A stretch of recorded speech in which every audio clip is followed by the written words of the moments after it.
You're watching Meet the Movie Press, and coming up, we're going to be talking about The Lion King, Pet Sematary, Shazam, and a little movie called Thor Ragnarok. Stay tuned. Welcome to Popcorn Talk, featuring movie discussion, news, and interviews. Popcorn Talk, we talk movies. And now, here's Popcorn Talk's Meet the Movie Press. Good morning, Simon. Morning, Jeff. How are you? I'm good, man. How are you? Yeah, good. Busy week. Busy week. It was a busy week. Yeah. It was a tough week. Tough week all around. For Hollywood, for myself, for the people. Yeah. But we are back to inject a little light into the world. Hollywood levity. A little entertainment. Yeah. You guys are watching Meet the Movie Press on the Popcorn Talk Network. I am Jeff Sneider, your loyal host, editor-in-chief of the Tracking Board, tracking-board.com. And you can find me on Twitter and Instagram at @TheInSneider. With me, as always, Simon Thompson. You can find me on Twitter and Instagram at ShowbizSimon. Also the Facebook page, This is Simon Thompson. And you can see my work pretty much everywhere right now. It's all over the place. Like I tripped over it outside. I know. Yeah, that was dog shit. That's some of my finest work. Simon, how was your Halloween? It was good, actually. I didn't do anything on Halloween. Like a dick, I totally forgot that John Carpenter was doing a show in LA with his music on Halloween, and I totally forgot. And then I saw everybody's pictures on Twitter, and I was like, well, nice work, asshole. Totally missed that one. So I was kind of gutted about that, but it's great. I went back to Halloween Horror Nights at Universal last night. Oh, yeah, you live there. You have like an office there. Third time back this season. It's been a spectacular year. Do the security recognize you? Do they Pretty just much. like, yeah, come on. Yeah, guys in the beer stands, hey, buddy. So it finishes this weekend, because they always roll it out now to the weekend after Halloween. And it's just, this year was just a stellar year. So if you're in LA and you have a chance to go this weekend, do check it out. It's genius. I just caught up on Stranger Things. I'm still not done. I haven't watched that I can't go yet. on the internet. Yeah. No, I've been avoiding it. It's like all these think pieces. It's like, here's episodes. Shut up! Yes, shut I know. Up. I yeah, don't know. there's a lot out there. It's already been ruined so I'm for gonna me. watch that this weekend, I think. All right, well, let's dive right into this week's show, and let's start with Thor. How did you like it? How did you like it? Thor. So I saw it a couple of weeks ago, and I really enjoyed it. It's the best reviewed of all the Marvel movies. It's, but to be honest with you, they always get a glowing review, most of them, but yeah. I loved it when I saw it. It's been about 4 or 5 weeks now since I got to see it. I had so much fun with that movie. I saw it last night. Yeah. with my buddy. With an audience, with a real audience. With a real audience, an audience that got into a fight in the middle of the screening. Did you see my tweet? No, I didn't. A fight broke out in the back right corner of the theater about 3/4 of the way through the movie. I just saw people tussling on the stairs, like in headlocks and shit. It was fucking crazy at the ArcLight. What caused that? I have no idea. Believe me, I would have loved to have found out. But props to the ArcLight staff. They dealt with it quickly and quietly. And my man Daniel Acosta was there. He's a listener of the show, and he recognized me coming out. And then I got a tweet last night being like, "Oh man, I'm sorry that had to happen in your Thor screening." So Daniel Acosta, thanks for watching, buddy, and for dealing with everything quickly and quietly. Give this man a raise, ArcLight. So Thor Ragnarok, I liked it. Yeah. Ant-Man can sleep safe. His mantle is not threatened, I don't think. Ant-Man is still so clearly, by far, the best Marvel movie. I don't understand how anybody can argue otherwise. This movie, I just wish top 3. I just wish that Marvel could find screenwriters as talented as its production designers and costume designers. The movie looks gorgeous. It was beautiful. The cast was fun. Yeah.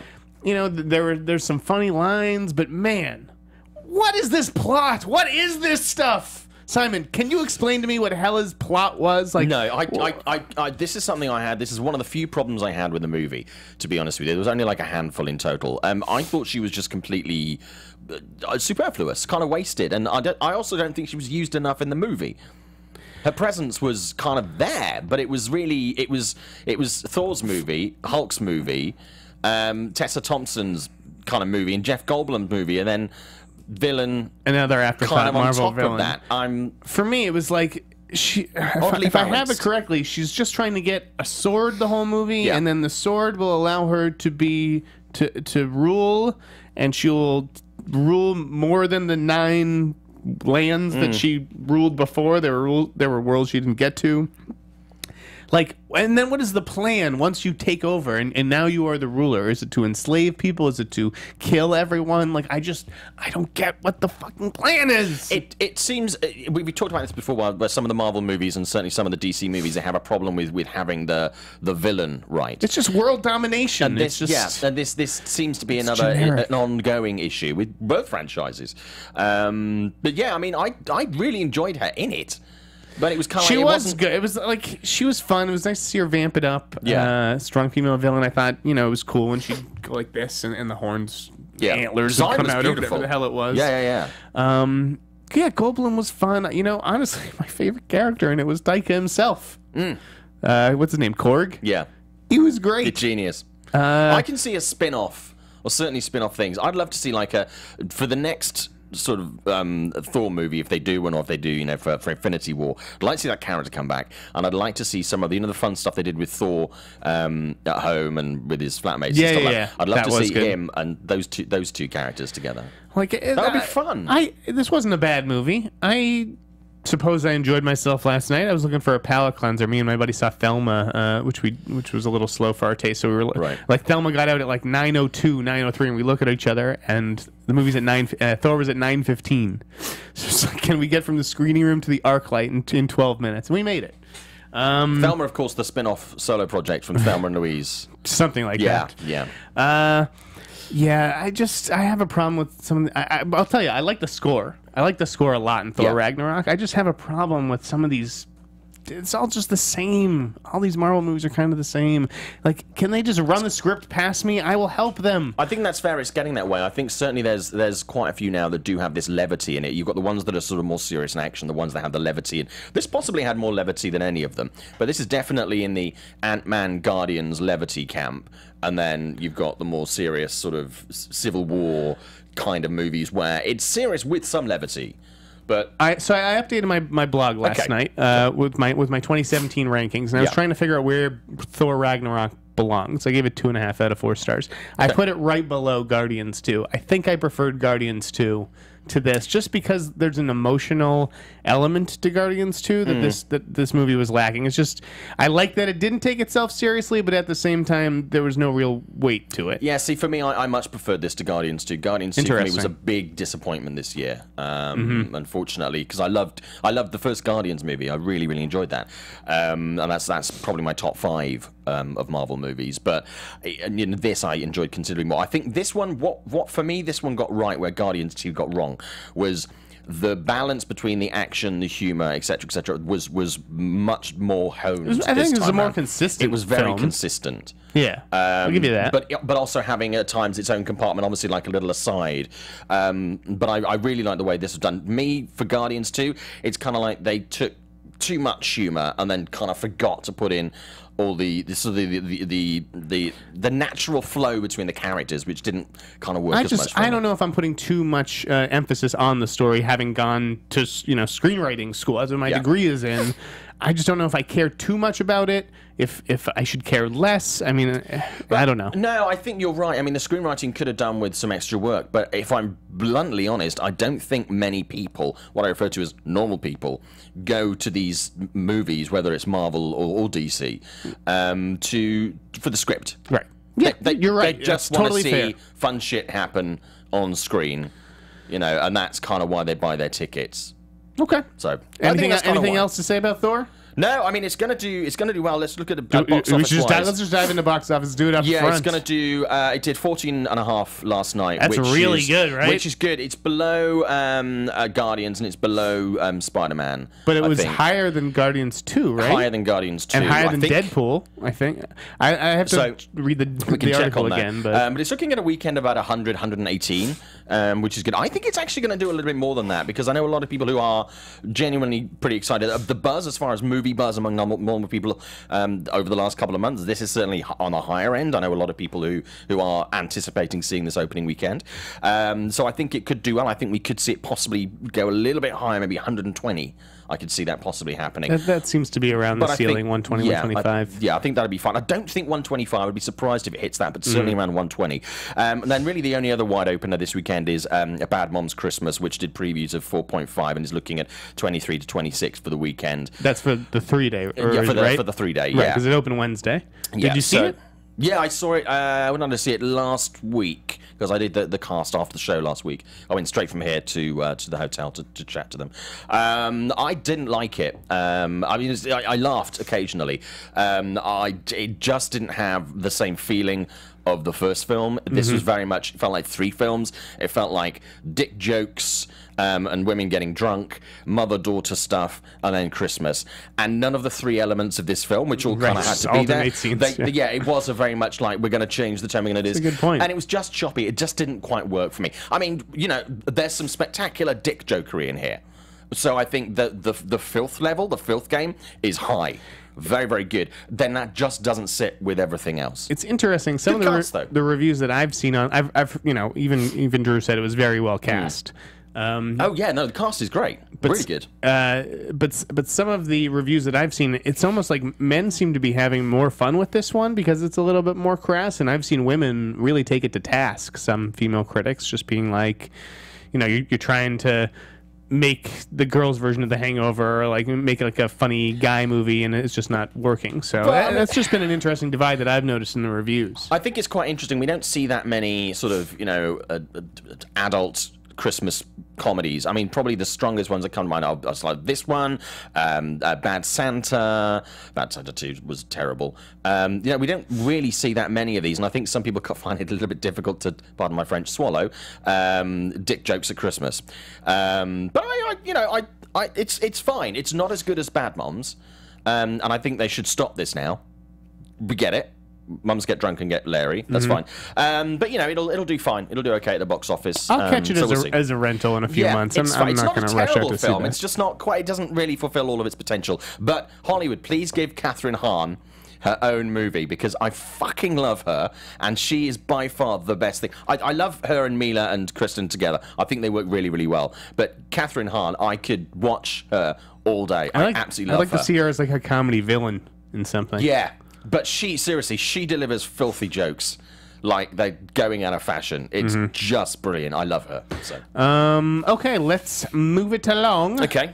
Let's talk about The Lion King. Yeah. Holy shit, that blew up my Twitter feed this week. Possibly the worst kept secret in Hollywood this year. You know what? I was going to say the exact same thing. Yeah, the worst kept secret. Knew this. We were expecting an announcement at D23. Literally everybody, they announced the entire cast of The Lion King, and then there was no Nala. And Kroll had reported months and months earlier that they were trying to court Beyonce, and obviously this is what the holdup was. You know, I think they were really trying to work out the deal for the soundtrack, because that soundtrack is going to sell like fire. Oh shit! And I'm sure she wanted to be well compensated for it, as I'm sure she will be. So yeah, the cast came out in full. We also got the Hyenas, Eric Andre, Florence Kasumba, and Keegan-Michael Key. Yeah.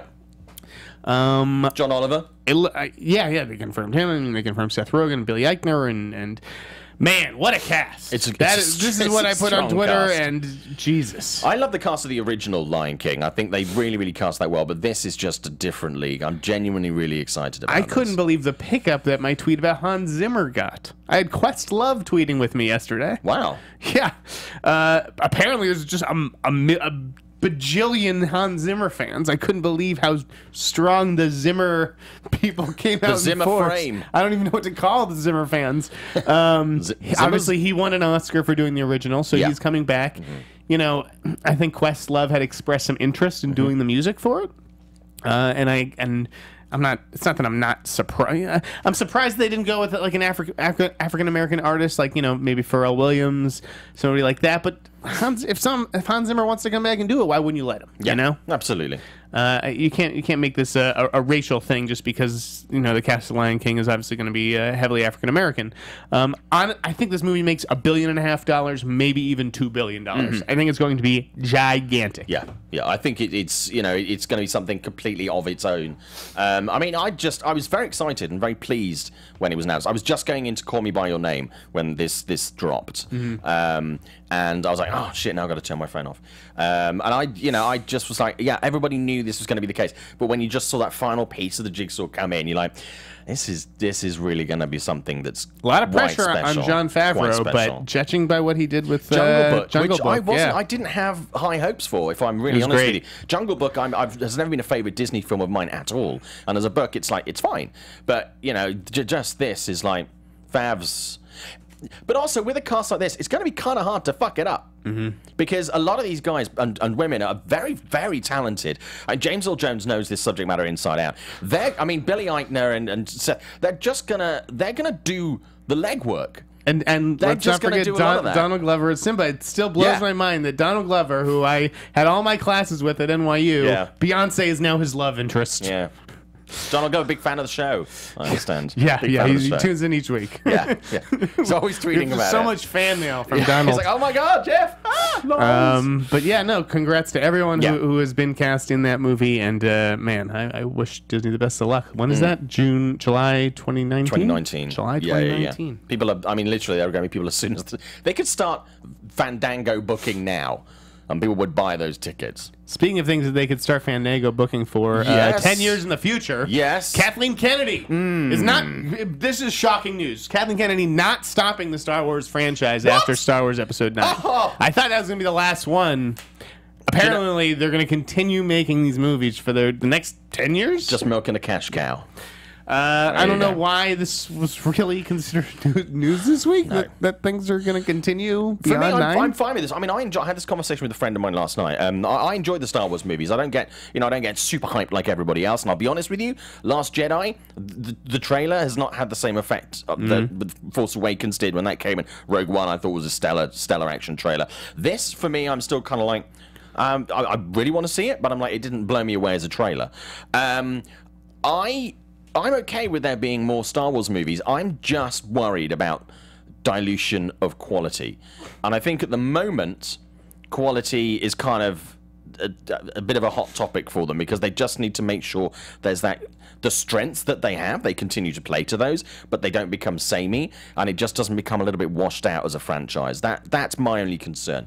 But also, how far and where can you take this? I mean, do you concentrate on more spin-offs? Do you want more original movies? Do you want to do more like Rogue One, which are filling in gaps? Well, the playlist, I love the playlist. They're one of my favorites, and they had a really interesting take where Kathleen Kennedy, who I don't think has yes, the movies have made money, but obviously they've lost a zillion directors. I think it's fair to question what's going on over there. She keeps saying, well, the possibilities are endless. There's a lot of possibilities in this galaxy. And so it's ironic, then, that they just keep playing with the same characters and telling the same tiny stories. I'd like to see a Star Wars movie full of new characters, no links or anything to the Skywalker clan or... these tertiary characters. I don't know. I think Rogue One has proved that you can have a Star Wars universe movie where you don't have any of the characters that anybody has any previous knowledge or attachment to, and still and have it still be a success. I don't know. It's still operating in that one little corner. Rogue One, I want just go.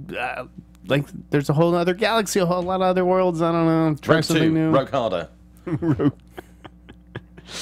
Rogue 27. That's Bad Rogue's Christmas. So yeah, we will see what Kathleen and her story group, the Lucasfilm story group, have up their sleeves. But also from a marketing point of view, those films are going to sell themselves. We don't have to worry too much. That's not hard. But also then you've got things like someone was saying in the chat, we've got Star Wars Land and that kind of thing as well. So on the product and the physicality of the Star Wars world, there's a lot of money and there's a lot of effort being put into that to make sure that this does not die.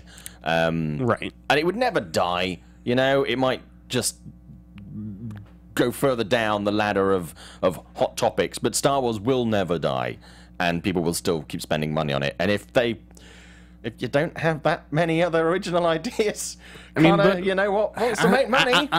Listen, it's going to be very interesting. I don't really care about box office, but it's going to be very interesting to see what The Last Jedi's box office is. Yeah. Is this franchise trending down?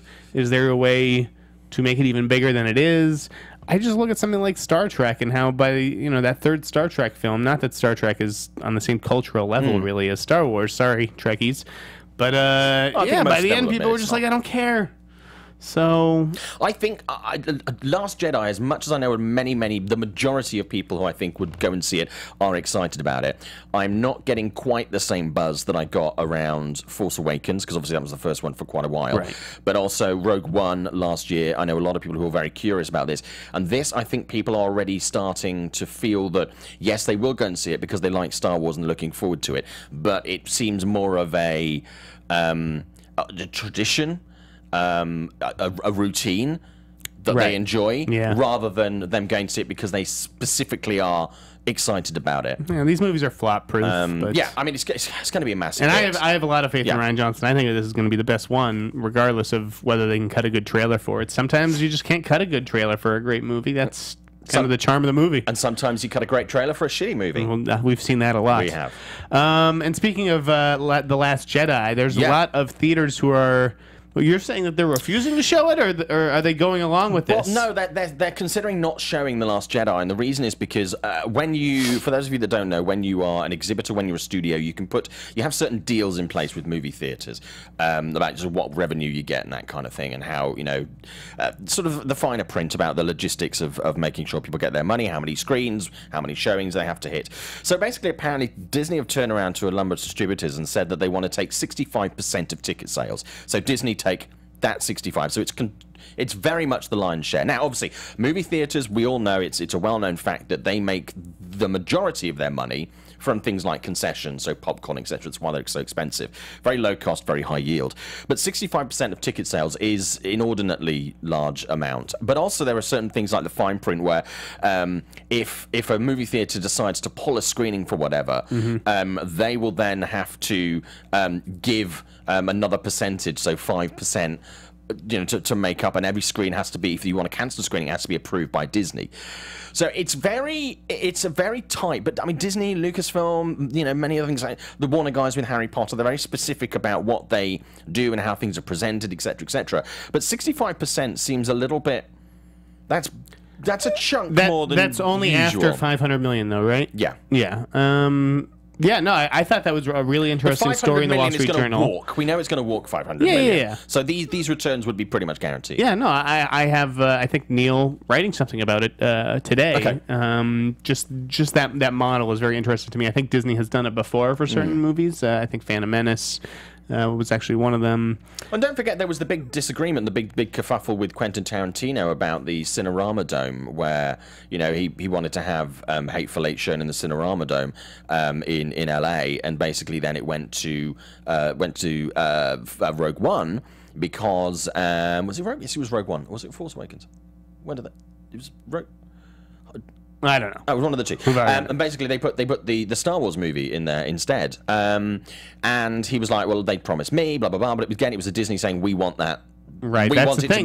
Disney has the leverage because they have such market share. They've what is it, 26% market share based on 13 movies. If you're a movie theater, you don't want. I mean, you can sell tickets to The Last Jedi until the cows come home. You're not going to have a problem selling those movie tickets. So, if you're a movie theater, you kind of go, well, if I don't accept these terms and I don't show The Last Jedi, everybody else is going to go to this movie theater down the road, my rival, right? Exactly. And they're going to go. So, kind of, it's like, well, you don't really have a lot of choice but to accept the terms if you want everything else that comes off the back of The Last Jedi moolah. Well said. You know, so that's kind of, it's not okay, but you don't really have a lot of options but to accept it, because otherwise there's so much more you're going to lose on top of that. It's tough, it's a tough call. It's difficult. Yeah, it's really. I'm difficult. not a theater owner, but those are the kinds of conversations that happen at CinemaCon. And they're being squeezed in so many ways, theater owners these days. It's so much harder to actually run a theater, even when you're part of a chain. You know, it's. I think it's a little bit unfair to do this. What's next on your list, Simon? You pick. Okay, dealer's choice. Yeah, let's talk about Mark Strong. Your bald brethren. My bald brethren from Bloody Blighty! Yeah, Mark Strong is going to play another villain. He's in early talks to play the villain, to be fair. Yeah, I think he'll do it. I would put money on it. And that was reported by our pal Umberto Gonzalez over at The Wrap. Absolutely. He's all over this Shazam stuff. Yeah, he's really nailing this. He is high on that project. Now, this is not the first time that he will have played a villain in the DC universe, because obviously he was in the Green Lantern. Terrible film. Yeah, I was actually worried about you there. I was like, "Are you choking?" No, I remember interviewing Mark in London for the Green Lantern, and he was he's a consummate professional, and he was desperately trying to convince everybody, and he was doing a pretty good job, you know, because he's a great actor, of telling everybody how important it was and how exciting it was to be in the movie. And at the end of the interview, we were just like, he said, "Did you like the movie?" I went, "I've got to be honest with you, no, I thought it was terrible." And he went, it is terrible. Yeah. So I think he wants another go at playing a decent villain. He sure likes comic book movies, though. Does. I mean, he's also the villain in Kick-Ass. He's in Kingsman as a good guy, obviously. Yeah. That's 2 movies. But I like the fact that he still does these sort of more serious, more sort of dramatic roles of merit outside of sort of, you know, comic book franchises and stuff as well. You know, obviously great in Kingsman. You know, I'd love to see him in Shazam, but it's nice to see him, you know, maintaining that kind of. And I don't even think did we even talk about Shazam last week, because it broke on Friday, right? No, we didn't. Didn't it? We didn't. Zachary Levi from NBC's Chuck has been cast as Shazam. Yeah. Were you surprised by that at all? Because I did not see that one coming. No, I did not see that one coming at all. Yeah. Very surprised. John Cena had sort of been considered the favorite, I'd heard. He wouldn't have been on a list of names that I would have drawn up for that. Really? Yeah. Oh. Jake McDorman is someone else, and there were a couple of... Oh, Billy Magnuson, I think, was one of the others. Yeah. But yeah, Zachary Levi, well-known geek. Yep. You know, has a lot of geek cred in that community, hosts a huge party at Comic-Con each year. I don't know that I necessarily see him as a movie star. Yeah, but only because I really haven't been exposed to much of his work. That's why he wouldn't have been on the list of names. If you just said draw up a list of 5 or 10 names of people that you think might be in the running for Shazam, he's not a name that would probably even popped into my head. So I was quite surprised. But to be honest with you, I'm not going to criticize it, because we see a lot of the same well-known faces coming into these franchises and movies and stuff now, and it's actually nice to have someone who already has heritage and clearly loves, you know, comic books, but coming in and being given a chance to do a big role like that. I'm you know, good. Go for it. It appeals to me more than having like I'm lazy curious what casting. the tone, you know, what the tone will be. I think, you know, this is about a boy. Yep. And you know, the superhero that he can turn into. So I imagine it's going to be a little bit more family friendly, maybe a little bit more comedic, judging by Zach Levi's resume. Yep. Yeah. And then Grace Fulton also in negotiations to join the cast. Yep. I'd never heard of her. No, me neither. I'll apologies, but only because I didn't see Annabelle Creation. She's like the star of that movie, and this is from the director of Annabelle Creation. Yes, she is, but I mean, she's not exactly a name that again would pop into your head, or if you know had a picture. Well, I mean, a lot of people saw Annabelle Creation. I'm sure they're going to recognize her. Yeah, she just wasn't on my radar. And Cruel at Variety broke that one. So yeah, you're looking at Zach Levi, Mark Strong, and Grace Fulton. And I imagine that they're pretty close on casting their boy, Billy Batson. I like it. I mean, it's fresh. It's nice to see these new people that you don't already have too much association with. You know, I'm psyched. Shazam, again, as I've said previously, is not really a character that I'm massively familiar with. I know the story, I know the idea, but to have a new comic book character being brought alive with a new, fresh cast, to me, that's more of a win than anything else. I'm curious what the budget is going to be for that movie, since it is being, you know, aggressively billed as a New Line project, not a Warner Brothers project. Yeah. I mean, what was it? San Andreas was New Line. That was a big budget. Is Shazam going to look like other movies in the DC universe, or is it going to be more of like a $75 million thing, $100 million? My gut says sort of around 50. That's 40, really 40, cheap. 50, yeah. For a DC superhero movie. I just think it's going to go that lower end. I don't think they're going to... Right, yeah. I think the expense is going to be on the things like the effects and the look of the movie, and then obviously post that marketing. But I think actually the budget for the movie, I think with that level of talent that we're talking about, unless they get someone about big... that. Hollywood Reporter, get on that. Yeah. Possibly, I mean, maybe 75, but I don't see them putting a huge... I think they'd want to do the popular model at the moment of a middling to low investment and look at potentially high returns. The flip side of the Shazam coin Yep. is Black Adam. Yep. Now, everybody thought that Dwayne Johnson was going to be the villain in a Shazam movie, and I think that maybe Dwayne wasn't down for that plan. You know, like, why do I want to basically be in somebody else's superhero movie? So, you know, New Line decided that they're going to concurrently develop a Black Adam movie. Now, the language that I feel like is being used and sent to us, you know, by the studio is a little different because it's saying, like, these films are being developed concurrently. Like, Yeah. Shazam's kind of, like, way beyond development at this point if it's already casting. I'm not sure if Dwayne Johnson is going to appear in Shazam, like you know, towards the end as like a secondary villain, and that's how they're going to introduce him and set him up for his own movie. Like Russell Crowe in The Mummy. That is what I would assume. Yeah. You know, people were just like yesterday when Strong was announced, they were like, "Wait, I thought you know Dwayne Johnson was the villain." He is a villain of Shazam who's getting his own movie, and I broke the news this week that Adam Stekiel? I'm never not gonna fucking pronounce that. I think it's Stekiel. Yeah. Stekiel? I don't know. Adam Stekiel? The guy who wrote Due Date and a few other New Line movies that just haven't been made. He's obviously worked with the studio a lot. He is in negotiations to write a Black Adam movie. Yeah, I just don't know enough about these characters or what to expect. Talking about the boy in Shazam, we've got Zeno Hour asking, is that Finn Wolfhard and Billy Bastion rumor true? I think Finn Wolfhard from Stranger Things as the boy in Shazam could be interesting. I don't think so. No? No. I think it's much younger. Okay. Is it? I mean, is the boy 13 or 14? How old's Finn? You look 15? Like he's 14. 14? I don't know. I feel like he's the kid from Stranger Things and the kid from It. I wouldn't do that. I wouldn't go that route. I think you're looking for a kid like Ty Simpkins. You know, you're looking for like a 10 to 12-year-old boy. Yeah. Yeah, I think Finn Wolfhard's a little older. Yeah. If I can say something real quick. Yes, of course. I actually heard something on DC Movie News yesterday. Okay. And it's not Finn Wolfhard. I can't remember his actual name, but he plays Will Byers in Stranger Things. That kid. Yeah, it was supposed to be him instead of Finn. I could see that kid. I could see him definitely easier than I could Finn Wolfhard. Okay. Noah Schnapp, right? I think that's his name. Yeah, that's his name. Ah, right. I could see that. Yeah. That would work. Yeah.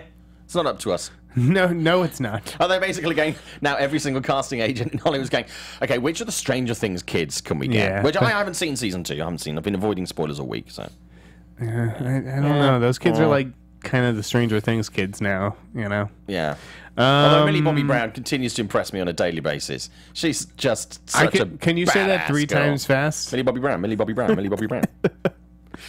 If I say it 3 times in a mirror, does she appear? Which would be weird because I'm a grown man and I don't really want children suddenly appearing around me. You are. Yeah. Let's talk about some reboots, some sequels, some shit like that. There's 3 on the docket, so you pick one. Okay, let's go with Halloween. Boom. First of all, the rumors this week, Zac Efron tweeted a picture of him and Jamie Lee Curtis on Halloween. He's a big fan of Jamie Lee Curtis in the original Halloween movies. And everybody lost their shit. It was like, oh my God, Zac Efron's in the new Halloween. No. That picture was taken in September at a charity event where he met Jamie Lee Curtis, and he was psyched to meet her, and he thought it would be a good idea to tweet on Halloween. He is currently, I say currently, because things change in Hollywood, not cast or involved in any way in the Halloween movie. Thank you, Simon. Thank you for saying so that I didn't have to. I mean, what a ridiculous fucking story this week. It suddenly everyone went mad over this. Everyone you think you're a reporter because you can look on Twitter and take a screenshot. Like, just email, do something to try to verify the information before you run it and tell the entire world that it's happening. That's all. It's so much ask. It's not. Yeah. But no, this is the world that we live in. But yeah, so basically that is not the case. He is currently not involved in the Halloween movies at all. John Carpenter is, though. And he said that the new Halloween movie is going to ignore all the other Halloween sequels. So I think this is basically going to pick up off the back of Halloween 2.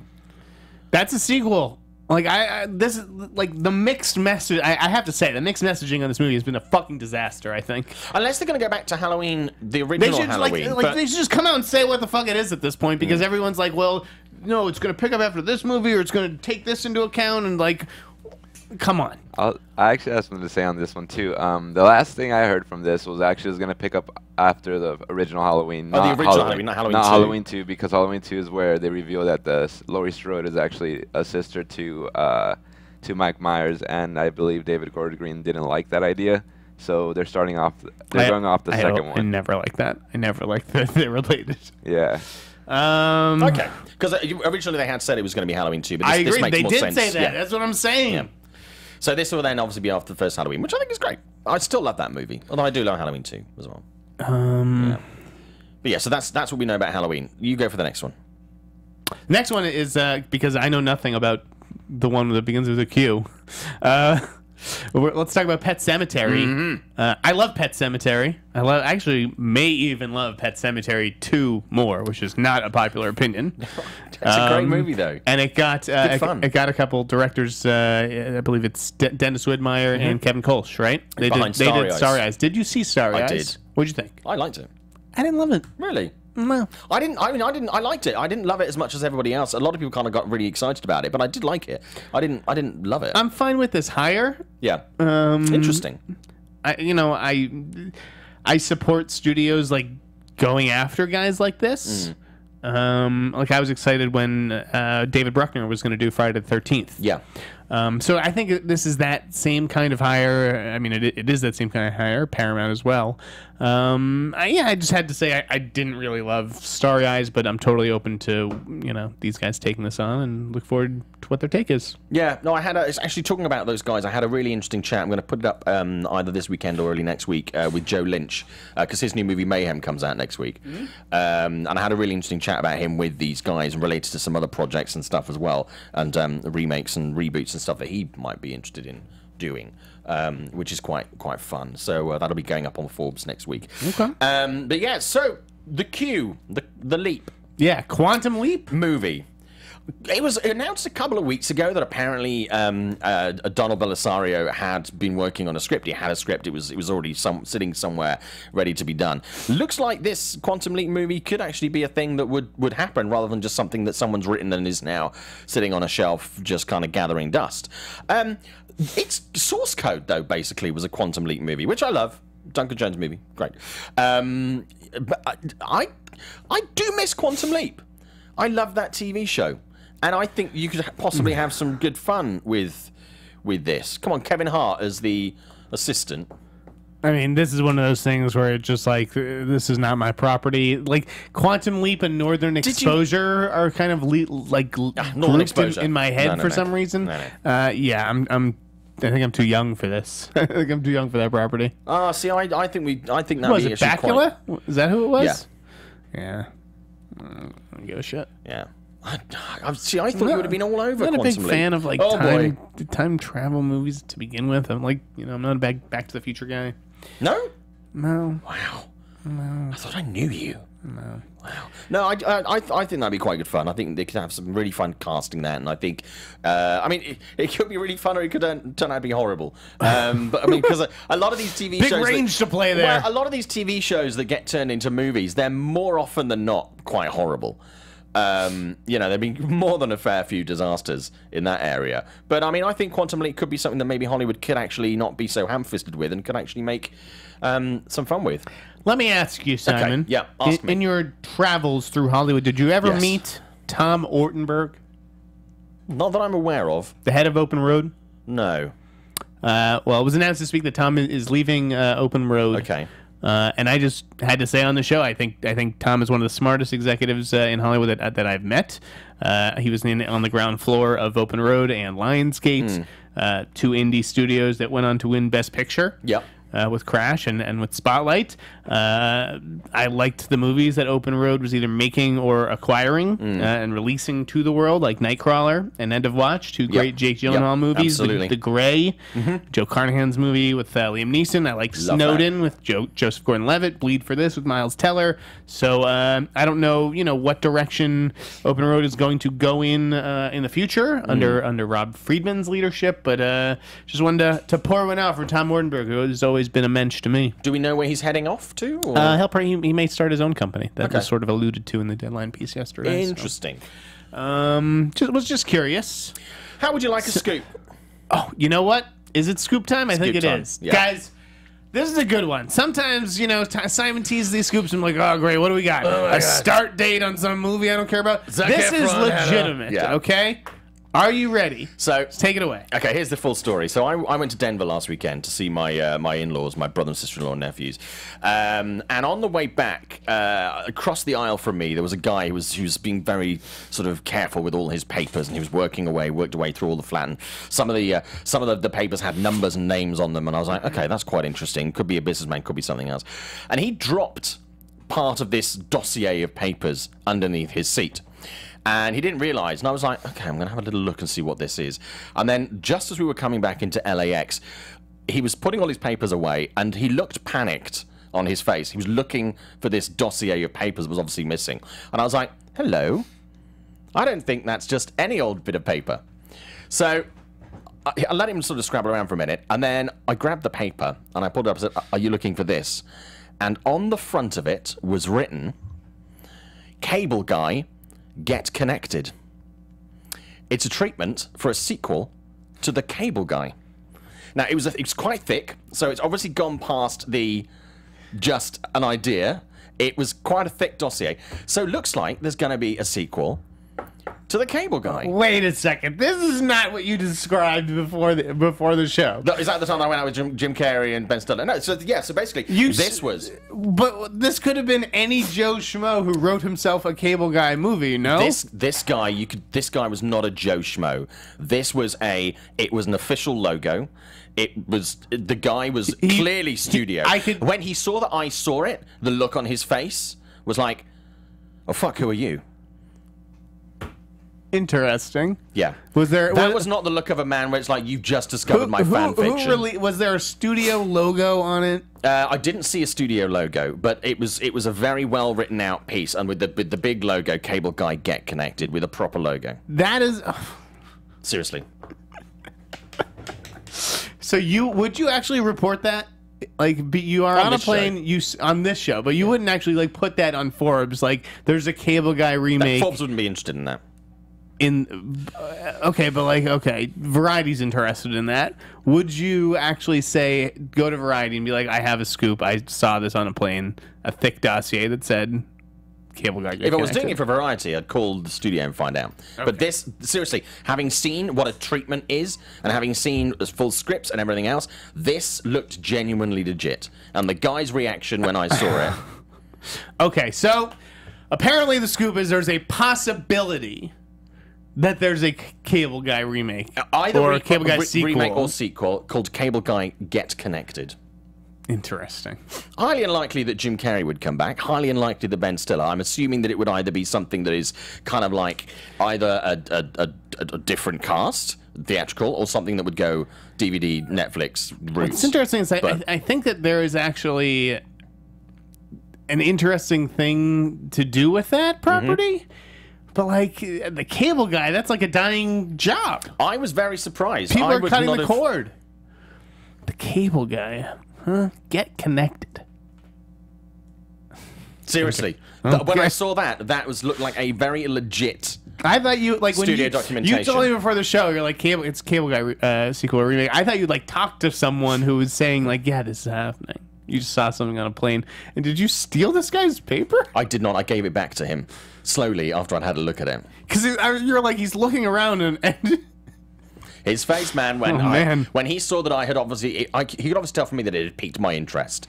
And that wasn't... He was traveling with another guy, and they absolutely looked like they were not like, I've written something, maybe they were I'm flying in around. to pitch it, yeah. Yeah. So... Okay. There you go. Well, I've got a great pitch for Wayne's World 3 and for Speed 3, Bullet Train. Fox, Together. Call me.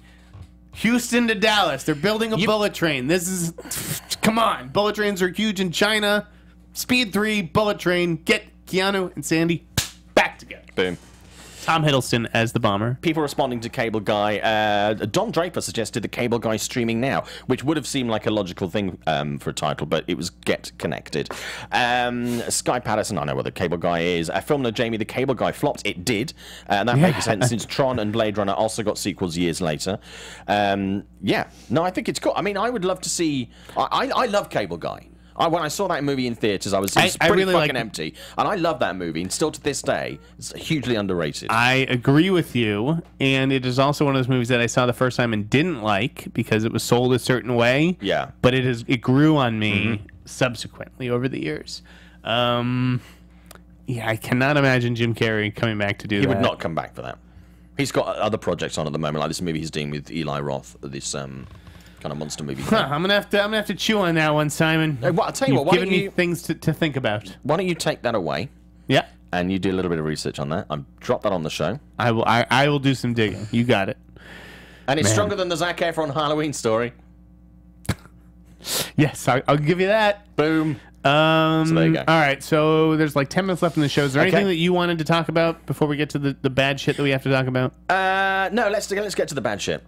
Okay, so obviously this week, two Hollywood figures, one more beloved than the other, fell pretty hard, it looks like. LA Times, my pal Amy Kaufman, Daniel Miller, bombshell report on Brett Ratner. Yep.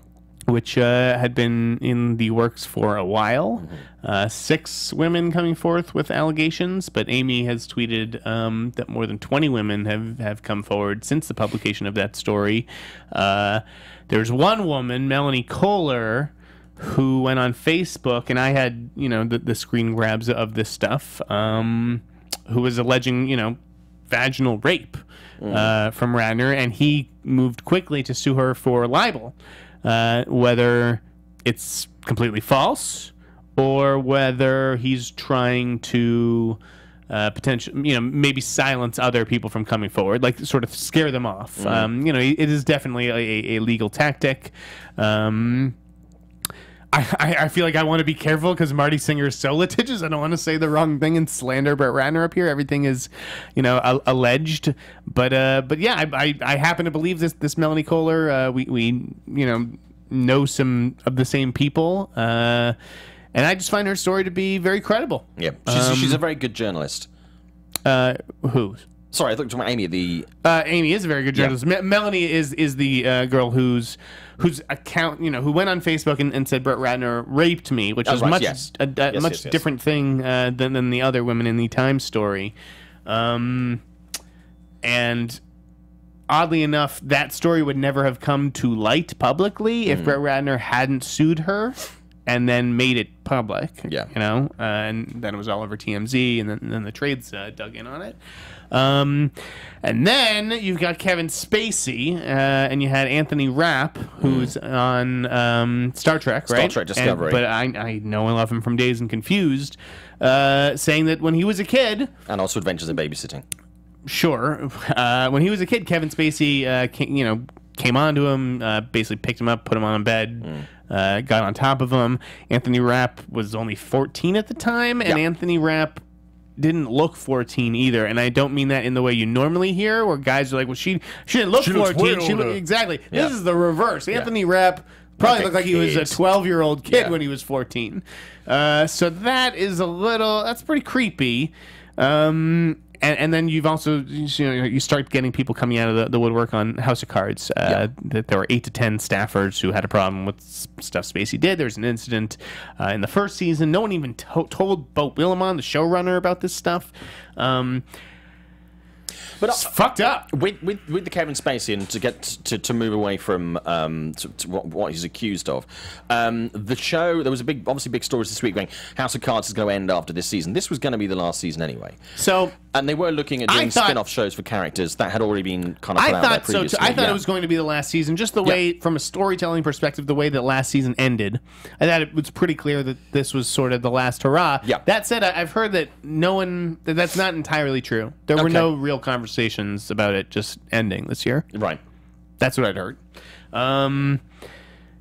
Yeah, I mean, but disturbing accounts, and you know, they're having real consequences now. I mean, Brett Ratner isn't just Brett Ratner, the director of the Rush Hour movies. He's a producer, and more than that, he's a financier. It was a $450 million co-financing deal with Warner Brothers, which has cut all ties with Brett Ratner. He had great offices on the lot. Those have been taken away from him.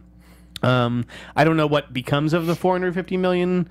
If Warner Brothers hangs on to that, if they try to find a new partner, and if they're using the Rat Pack funds, are we still going to get Rat Pack logos in front of things? Is there going to be a Rat Pack logo in front of Justice League? Yeah, that's a huge fucking question right now. That movie comes out in 2 weeks. Yeah, it's already screening for our colleagues. Yeah. Some of whom saw it this week. I did not actually talk to anybody who did see Justice League, so I don't know if the logo is there or not. Yeah, I'd be very curious to find that out if any of my colleagues are listening to the show. Although I was looking at the posters very closely at the Grove this week, and I didn't see the Rat Pack logo there. I wonder if they moved quickly to put out new posters without the logo. I don't know. Simon, I mean, obviously this is an ongoing thing, and I'm sure that these, there will be more names that come out over the next couple of weeks. I don't think we've really seen the end of this uncloaking of what's been happening in the industry. I think your point on the financing of projects, I think aside from the fact that this is going to clean house, which is overdue and is welcome, I think we're going to see a change in the structuring of how the industry is, because I think people will be less willing to... They want to be a bit more... risk aware, just in case anything goes wrong, so that funding doesn't collapse in projects, things don't move around so much. Put a bit more, look at the model, the financial model behind it, offer a little bit more stability there, so that if one thing falls out, it isn't a house of cards, pardon the phrase, that comes tumbling down. In the case of Spacey, you have a studio, Sony, that was planning an entire awards campaign for Ridley Scott's All the Money in the World around Spacey's performance. I certainly had him in my predictions list. I think it's pretty fair to say, pretty much regardless of how good he is in the movie, there's no fucking chance I see him getting nominated by his peers.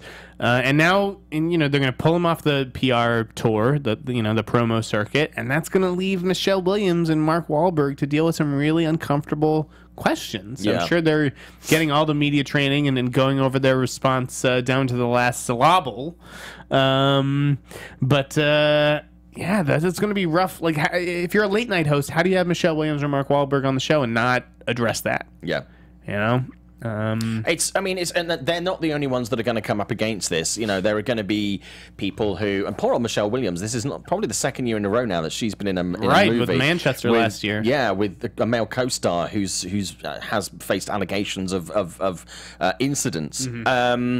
It's really difficult. I mean, it's going to affect this movie. I think this kind of thing and this relationship and the funding is going to have some sort of knock-on effect on the industry. But it's something that has to happen as part of moving forward, right? But also I think it just is a warning call to anybody in the industry who is currently behaving or thinking of behaving in this way that they can do this. You cannot do this. Your house will come tumbling down. You will lose it all. It's fascinating to me. Like, even last year, because I was one of the people, I'll be honest, saying, yeah, Casey Affleck may have a past. He may have done some stuff, but you can't deny the quality of this work, and he deserved that Oscar 100% to me. Yeah. If that happens this year, do I feel the same way? I don't know. I don't know if it's either way. It's not me who voted him Best Actor. It was his peers. Would his peers do the same thing now? I don't think so. No, I think if Manchester comes out this year, I don't think that he wins an Oscar come March. No, I think you're absolutely right, but I think also we have to look at people's work as people's work. I mean, there are plenty of people in the industry who have been accused of being creepazoid, or have certainly some interesting inclinations, and yet when they do a piece of work, if it's a strong piece of work, they still get the credit for that. And I think we can't take away from some of these great actors and producers and directors that they have done some great work. We can't certainly say the films that they made that were great as shit. So I think we do have to just kind of not separate, but not necessarily not. If someone does a good job, I don't know that people can separate anymore. Like if Kevin Spacey happens to be amazing in this movie, this year he will not get a nomination. I don't think so. The tides have turned. Whether that will change in the future. I mean, look, how many people have fallen out of Hollywood, because of a scandal, and then been embraced back in a couple of years. Let's look at Mel Gibson as an example of this. For many, many years, Mel Gibson was persona non grata in the industry. Nobody would touch him. They didn't want to work with him. They didn't want to be seen with him. And now he's rising back, and he's coming back. I'm not saying these guys won't get a second wins with or second opportunities in some of their careers. Yeah, we'll see down the line. We'll have to see. We can't predict what will happen.